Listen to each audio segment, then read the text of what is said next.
Hello everyone. I am Priyanshu Joshi, Masters in International Business student from Hult International Business School. Today, I am going to speak about the growth of Indian economy and its impact on the world's economy under the dynamic leadership of Prime Minister Narendra Modi. There is a famous saying by Eric Thomas: when you want to succeed as bad as you want to breathe, then you will be successful.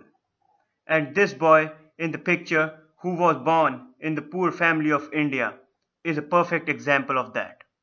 Yes, he is current Indian Prime Minister Narendra Modi.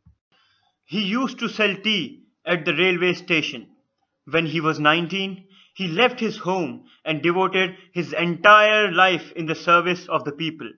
He became the Chief Minister of Gujarat on 7th October 2001 and proved his well administrative skills during his 13 years of successful tenure.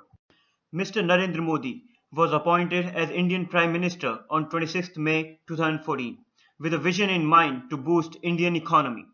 Modi government has taken two-way approach of improving the pre-existing reforms and economic policies to make them more effective and bring synergy between state-central relationships for efficient work process.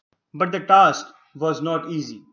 Modi government have to face major Indian issues of corruption, unemployment and inflation. Inflation rate in the country was at all-time high. Job market was also very sluggish. The world has very bad impression of Indian economy and no one wants to invest in it. Modi believes in more governance and less government, and he reduced the number of ministers in his council. New harsh laws were passed to stop corruption, and SIT was set up to bring back black money. Being technology savvy, he introduced information technology in the government process to make the process user friendly, efficient, transparent, and fast. His key focus was in development, building new infrastructure, improving telecommunication and transport system in India. He introduced the proposal of water transport system and declared to build 100 new smart cities. He also made changes in patent law of India, which will help foreign investors.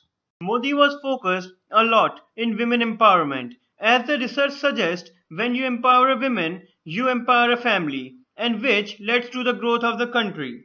He introduced many policies for women, like 660 Nirbhaya centers for women violence victims. He started Beti Bachao Beti Padhao campaign, which means save the daughter and educate the daughter.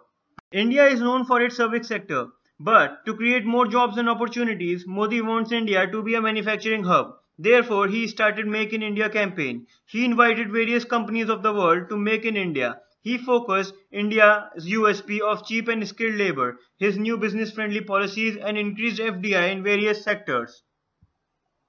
Modi government has identified five growth levers to accelerate India's economic growth. The five growth levers are Digital India, India as an innovation hub, next generation infrastructure, enhance ease of doing business, revive manufacturing.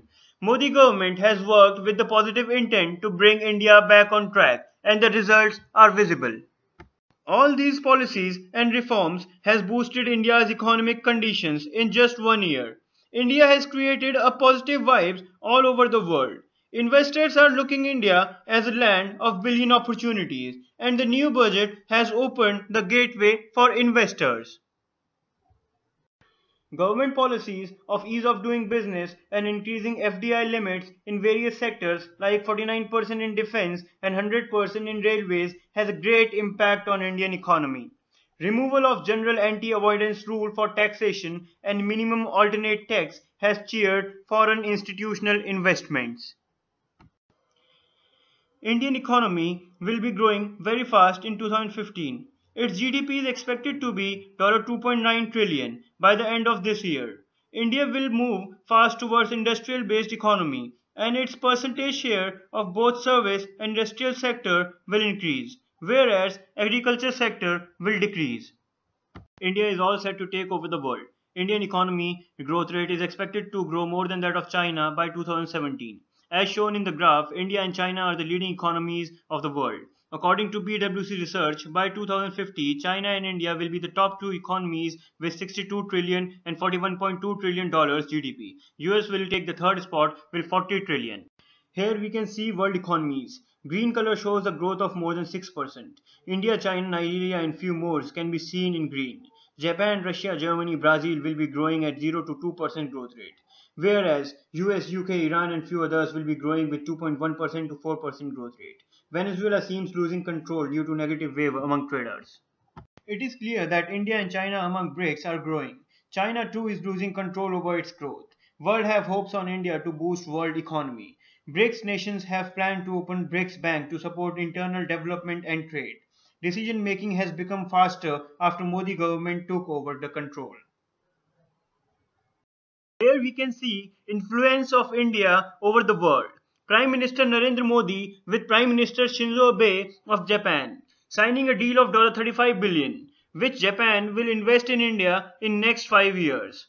On the left is Prime Minister of Nepal Sushil Koirala boosting bilateral ties with India.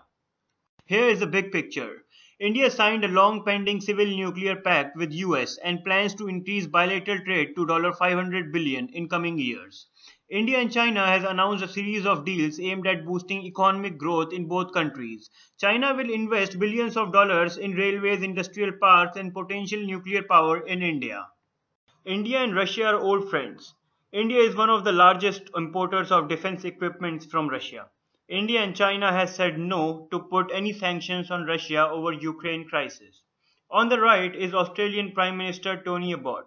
Narendra Modi visit to Australia will improve future bilateral relationship between the two countries.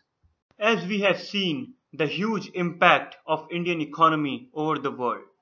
A nation of 1.3 billion people with multicultural environment is huge market for all. Good policies, business-friendly reforms and better governance will make Indian economy best in the world. Remember, it's just a start.